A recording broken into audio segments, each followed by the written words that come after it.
Thank you for joining us today. We have another amazing guest and a great show for you here today. Have you ever thought about what it takes to inspire the next generation of tech and space leaders? Well, our guest today has. Welcome to the Tech and Space Leaders Show, where we learn lessons from leaders of the next frontier. I am your host, Lisa Dreher, and I'm really excited to introduce our guest for today, Michelle Lucas. She is the CEO and founder of Higher Orbits. Welcome to the show, Michelle. Hi, Lisa. Thanks so much for having me. I'm excited to be here. Absolutely. Thank you for making time for this. I know you have a crazy schedule, so maybe we can start by having you talk a little bit about yourself and your background, as well as Higher Orbits. Absolutely. So I've been a space geek for my entire life. I wanted to work in the space industry since I was teeny tiny. And from the south side of Chicago, people looked at me like, what are you talking about, you crazy kid? I'm fortunate that I had an incredibly supportive mother and I worked my way through college as a first generation college kid. Went to work at NASA's Johnson Space Center for over 10 years in operations for the International Space Station, working in mission control and astronaut technical training. When I left NASA, I was looking to kind of get into the commercial space world and do consulting, and I do that as well. But I fell into something that I intended to be this little side thing. I started doing outreach with students and decided, oh, okay, well, I'll start my own organization that helps develop the next generation of STEMists and explorers, Higher Orbits. And Lisa, it was supposed to be a side project. It is now my 70-hour-a-week passion for the last 10 years. And I can't imagine anything better to be doing. I love it every moment of every day.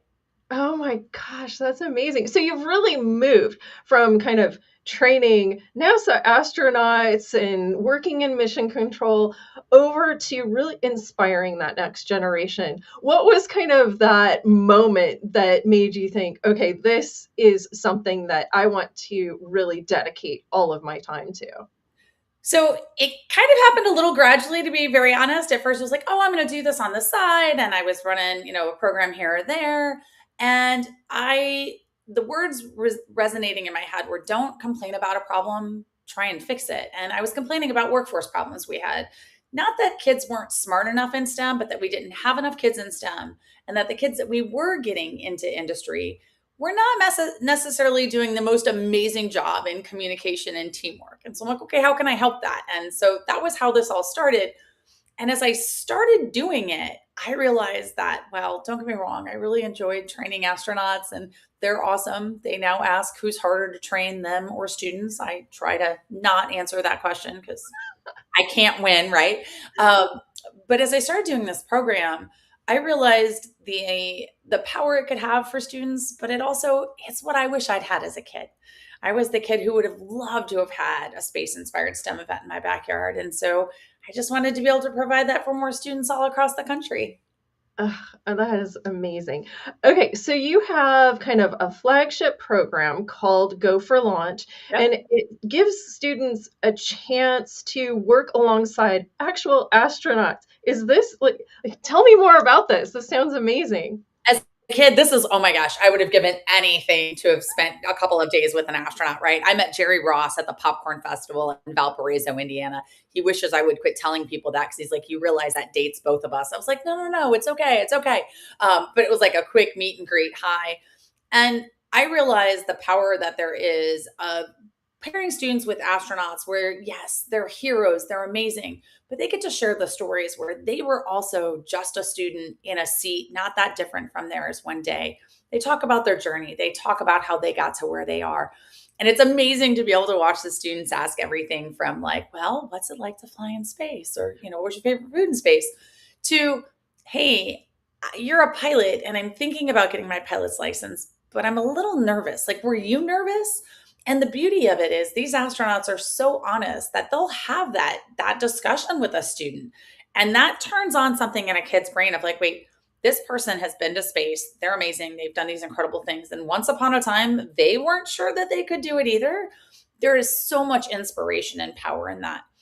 And at least I'm not trying to make every one of them an astronaut or a rocket scientist, but there are two things all kids get inspired about, or at least excited about: space and dinosaurs.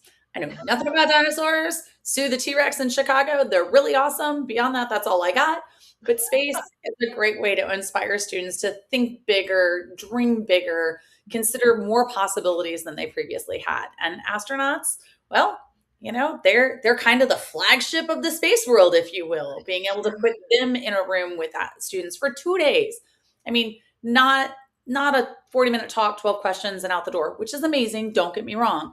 But like they're there helping serve pizza. I mean, I had a kiddo who was like, can Miss Wendy, astronaut Wendy Lawrence, can Miss Wendy give me a piece of pizza and then I give it back? And I was like, well, can you explain?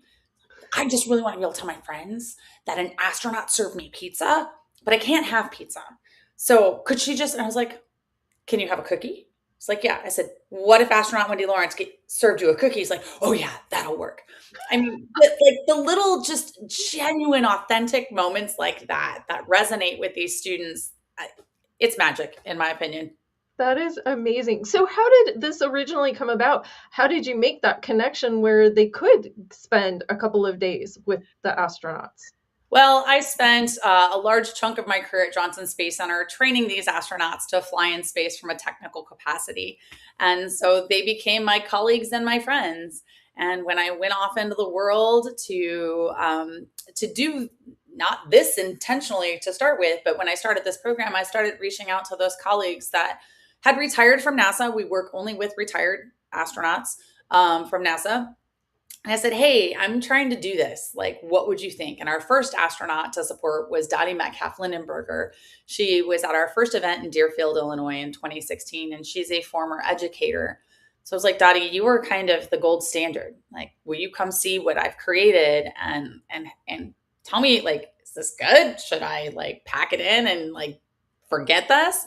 And she came and has been a huge supporter since. In fact, we will run our 100th Go for Launch program on June 29th, which is the 10th anniversary of the first Go for Launch at the same location with Dottie. So we are super excited about that. Oh my gosh, that is amazing. So, a whole decade of running this program. What has you have the focus of STEAM, maybe beyond just STEM. So, what role do you see arts playing in the program? So every team designs a mission patch for themselves that represents them and the communications element. We can debate where communications falls in the acronyms and all of that. We spend a lot of time communicating. And it's one of those things that you'd be amazed, Lisa, the difference you can see in a student in just 2 days when they're put in the right setting, given the right tools, given the right support, and honestly, given enough cheerleaders around them, because that's the thing. This is a group of students who, well, it's not my official mission. They're kind of finding their tribe. Like these are kids who may not have known each other before, oftentimes don't, but they have some common interests. So they become a network for each other in a place that perhaps maybe these students hadn't had quite an expansive network. So they do cheer each other on. And so that communications element becomes a really key piece of all of it. But we also want to show students that there is a place in the space industry and the STEM industry, no matter what their background is. You're an artist, great. We need people to tell the stories because at newsflash, engineers, we are not the best humans to do that all the time. And so trying to show them the different opportunities that exist across all platforms, not just science, technology, engineering, and math. Absolutely. I think there's so much value. I mean, being on the marketing side of things, in having actual original artwork that's not AI generated, that looks like original art, that can tell those stories. Like you said, in a lot of cases, you're telling stories of things that are not, easy to show because it's happening in space. So being able to, communicate this visually is so important. So I love that you're including the arts in this. So the other thing that I thought was really exciting about this program is that through higher orbits, students can actually fly experiments to the ISS, to the International Space Station. Can you talk about that program and what will happen with it as the International Space Station is kind of going to end of life? That is a great question, and one that we are all tackling and wrestling in many facets. So with our Go for Launch program, it's a multi-day space-inspired STEM event where they work with an astronaut for the whole event. STEM, teamwork, leadership, communication, like we were talking about. The culmination of every Go for Launch is every team within the event creates an idea that they'd like to see tested in space. I term it an out of this world science fair project. And we package it in such a way that with our program, the kid that's a STEM superstar, we can help them elevate their skills. The kiddo who's maybe like, yeah, STEM kind of sucks, but I would hang out with an astronaut for 2 days and I heard she feeds us pizza and donuts. I'm like, yes, come over. Let me come to here. We will show you all the possibilities. And we package this experiment design in a way that is accessible to all students by comparing it to most kids have done a science fair experiment here on the ground. So now we're just going to take gravity out. And when we take gravity out, what's interesting? What might you want to study? And so every team will present an idea. The overall series winning experiments are flown to space. And so we have flown 24 experiments to space so far. 23 have gone to the space station. One has gone on a Blue Origin rocket. We have 4 more scheduled to fly. Hopefully first half of this year. Rockets go when they go, manifests happen when they happen. And we've actually just selected our next one beyond that will fly later in the year or early next year. As far as what comes next, we're having conversations with lots of people. We are trying to talk to all the players, all the partners. I want my students to have experiments on every vehicle that exists because why not, right? This is showing the students that there are so many options, there are so many possibilities. So we are continuing to fly to the station right now, but we are certainly in conversations with a wide variety of folks. I'm looking at you guys, Vast, Marta, all my friends, like fly student experiments to space. And obviously also things are evolving when it comes to things like the ISS National Lab. They're amazing at creating accessibility for educational opportunities and companies. And so how did they evolve when the ISS as it currently is no longer exists? And we have these other CLD partners, commercial LEO destination partners. So stay tuned. I don't know exactly what it looks like, but I think I'm in good company because I don't think anybody knows exactly what it looks like on the other side of ISS at this point. Yeah, exactly. So looking at this, we're in 2026, you've been doing this for a decade, which actually makes me curious. Have any of your students, are they old enough yet to where they've gone on to space careers? Yeah, so we have students at this point ranging from currently in like 7th grade in Midland, Texas, who have attended their first program to students who are out in industry. We have a student who is actually sitting flight control for the Artemis 2 mission, who was part of our event in Northern Virginia and part of Team Waffle, who had their experiment flown to space. I have a student who is working at DARPA, and to me, they'll always be my students. They started calling me Space Mom back in 2019. They're my space kids. I try and, formally call them my students, but at the end of the day, they're my space kids. We've got students who are working in aerospace industry at Lockheed, at other companies. We have some that are in the DoD space. We have one of our students who is now a commissioned officer in the Navy and is awaiting his slot at flight school. And so we have a wide range of students at this point. Who are pursuing their passions and their dreams. I've got one who is excited. She's headed over to, well, I'm going to mess this up, Sky. I'm sorry. You told me. I think she's headed to Cambridge to do her PhD in like anthropology. And she's like, I'm sorry, I'm not in space. I'm like, I don't need you to have to be in space. I need you to be in something you're passionate about, and you are. And so I love getting to see their different paths and their journeys that they're taking. And who knows? Maybe one day one of them are headed to space. I just want to invite to the launch party. So Absolutely. So I guess looking at the industry today, what do you think is the biggest hurdle to having that sustainable growing workforce for this industry? So it's the same drum I've been beating for a while, and it was my op-ed for what used to be called the Diverse Dozen, and then went on to be named the Ascendants at Ascend with Marie Baja. Is we have to go to different wells, and so we're really good at trying to target certain groups of students for these kinds of jobs, and there are amazing programs out there that these students love and gravitate to. Things that like are really coding intensive or robotics intensive. And yes, we need to keep supporting those kinds of things and keep chasing those students. But we have those kids, right? Like those are the kids that we've got them. We need to dig a different well. We need the well that has the kiddos who in high school still aren't sure about STEM. Still maybe are like, oh, I struggle with math. I don't know if I'm smart enough. Or, maybe I didn't take all the prerequisite courses, so I can't get to the highest math. Like we need to go to that well of students and show them the pathways that exist, because that is how we expand our pipeline and really make it so we have the robust workforce we need. And I know we have a question about the age group. So is it okay if I answer that in conjunction? Absolutely. So Absolutely. we target students in grades 8 through 12, and we do that for a couple of reasons. Number one, we are tiny. I was a one human show until yesterday in the scheme of things. I've had some fresh out of college hires to help with comms once or twice, but like really I've been a one human show. We figured out our swim lane is go for launch and the older group of students. The older group of students are also some of the most underserved when it comes to big picture. They have a lot of those programs, like I just mentioned, but they don't have the programs that appeal to the kid who's like, I'm still not sure. How do I figure it out? We have a number of those for students who are, more elementary, middle school, because we're trying to capture them.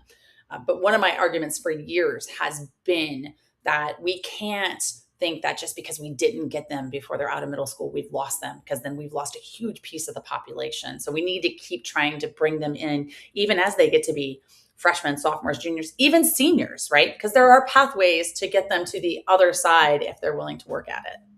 Yeah, absolutely. Absolutely. So you've also expanded geographically, going to Alaska and even in Australia. So how do you kind of do you change the curriculum at all to address, I guess, different cultural backgrounds or experiences? How does that work? So we have run 96 programs in 23 states now, and all of our Go for launches to date have been run in the United States. With Alaska, we have the great privilege of working with a company called Siri that is specifically targeting their stakeholders and descendants. And they are working with us to integrate some of their cultural education for the students. Each program is a little different from a perspective of I'm leveraging whatever local talent exists and whatever's happening locally to try and bring in and show kids what are in their backyard. Our international events, like Australia, is the International Science School. It happens every other year. It's run by the University of Sydney. It's been going on for like 60 plus years. They claim to be the original ISS. They're not wrong. ISS is not the ISS in orbit is not 60 plus years old. But we've had the privilege of selecting the only American students to attend since 2019. And that cohort of students always comes from students who have been part of one of our programs across the country. Wow, what an amazing experience. Okay, so looking beyond 2026, what's kind of your moonshot for higher orbits as we go into the future? My moonshot is, each year to grow our number of programs that are in underserved communities, the places that students don't have access to this, that this can be truly the most life-changing experience that comes to their community. And I know that sounds really ostentatious, but for these students to be able to work side by side with an astronaut, to even have the possibility that their science could fly to space, that changes kids whether they win or not, because they're like, wait, I can be part of this. And so my moonshot is every year to have more communities that we are in, and especially more communities that are underserved. I'm hoping we'll hit 25 states this year, and so I don't know, we'll see. Maybe at the 20 year we'll make sure we've been in all 50 states. Oh my gosh, that sounds amazing. Thank you so much for making time to be here today to talk about this really important program. If someone wanted to learn more about higher orbits, what should they do? Head over to www.higherorbits.org, and it's S like an orbit around the Earth, not that website that you'd be amazed how many people do that. And click anywhere on there, and you'll get me. We certainly hope to have students joining us at all the programs, and I think rumor has it our 2026 programs are going to start to go live later today for registration. We have about 6 that are already on the books. We'll have another 8 or so that get scheduled in the coming weeks and months. Oh my gosh, amazing. Okay, so go out there, higherorbits.org, correct? Yes. Yes. Excellent. Well, Michelle, thank you so much for being here today. We really appreciate it. Well, thank you for the time, Lisa. Thank you for letting us share. And I hope our orbits get to cross in person somewhere. And I hope that anyone who's listening who wants to be part of Higher Orbits, let us know how our orbit can intersect with yours. Excellent. Sounds great. And I do want to take a moment to thank GuideForce for hosting these sessions. To learn more about GuideForce, you can visit guideforce.com. And we'll see you next time on the Tech and Space Leaders Show.